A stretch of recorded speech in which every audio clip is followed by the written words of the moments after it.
basically the entire Congressional Progressive Caucus, including Bernie Sanders and the squad, everybody lined up to vote for the $40 billion Ukraine proxy war bill.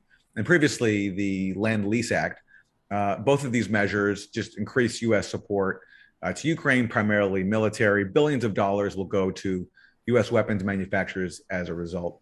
There was no dissent at all. Everybody was on board with it. So I'm wondering, based on the sources you have on the Hill, can you give us any insight into what explains this uniform position and why there not only was this unanimous vote, but pretty much everybody except for Cory Bush refused to even explain why they did it?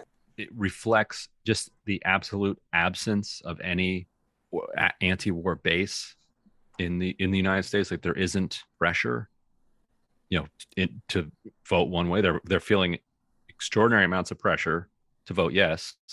When you have a situation like that, you're going to wind up, with the Ron Pauls who just cast a conscience vote, but you're not going to wind up with anything beyond just a handful of votes. So I think that structurally explains it, because like a lot of members, if they're going to cast a controversial vote, they are going to want some validator. And you see this actually, a related phenomenon would be whenever DMFI, Democratic Majority for Israel, or AIPAC is like banging away at somebody for being anti-Israel, and they're transitioning that into anti-Semitic.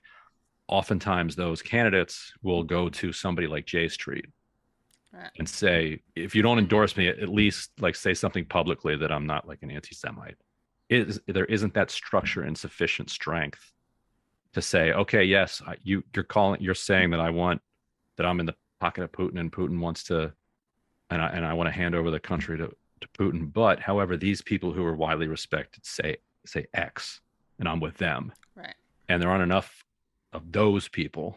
Politicians need to be held accountable and need to be criticized.